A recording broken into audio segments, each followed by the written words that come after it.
So the first step in processing email metrics as part of our campaign reporting system is to run the performance by segment report from Response Interact. Most people are familiar with this. This is gotten to from the Reports tab and the View Campaign Analysis report.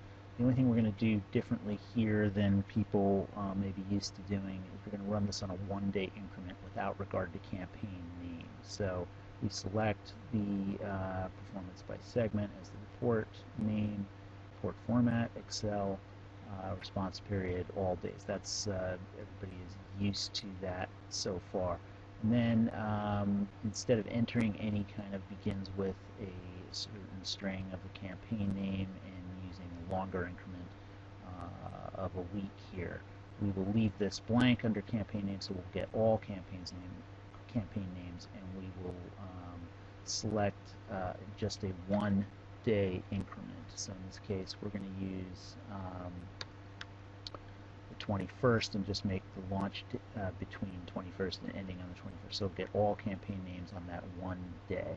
When you find the campaigns, you can click the Find Campaigns button. All the campaigns for that day, launch that day, will appear here. You select all of them. All the launches associated with those campaigns will appear. You select all of them and click the arrow button to select all the launches. When you run, if you run this report, more than one report in succession, you have to make sure you deselect the launches.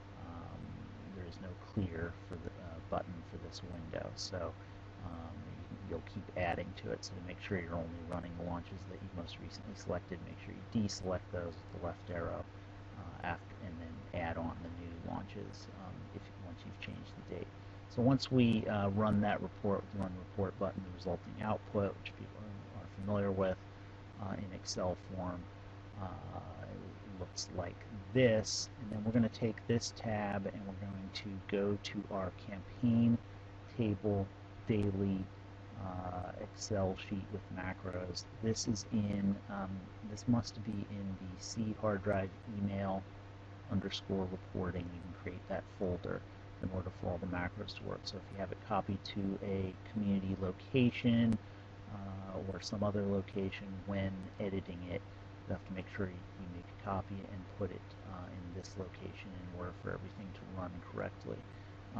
When we go to that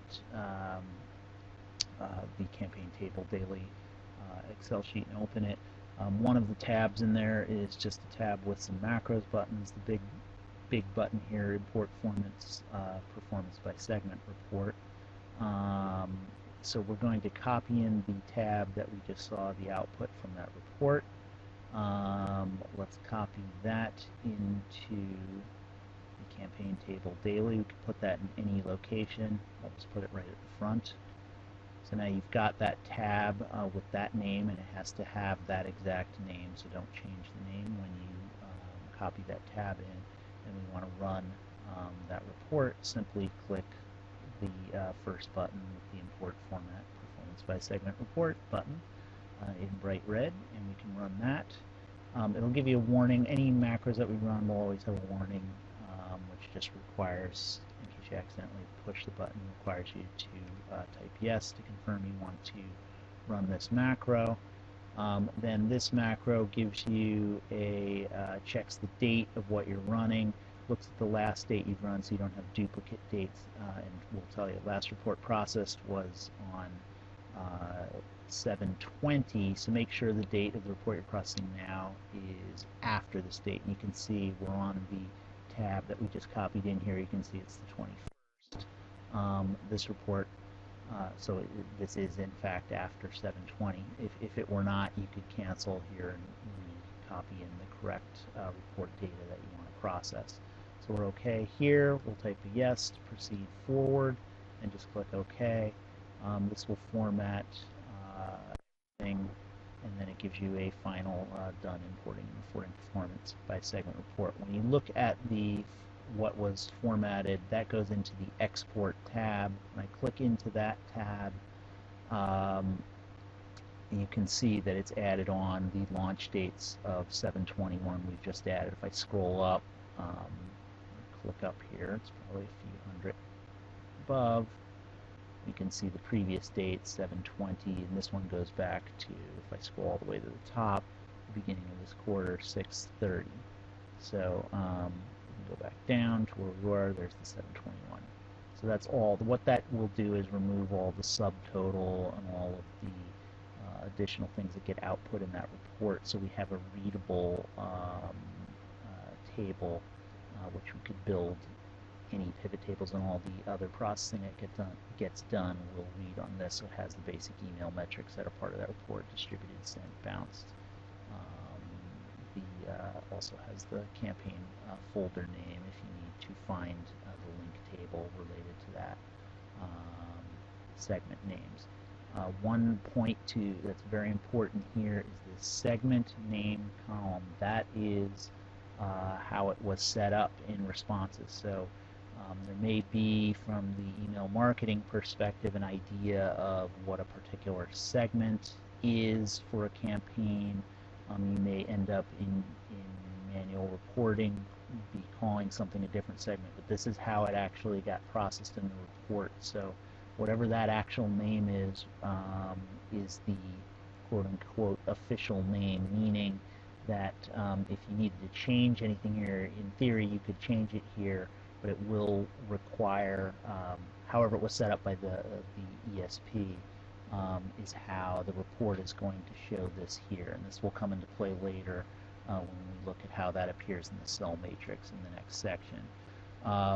One other thing here in the macros that you can do, because if you want to run that report, if you wanted to run that every single day, which you could, there's usually a lag time of probably about a day before the launches appear in this performance by segment report.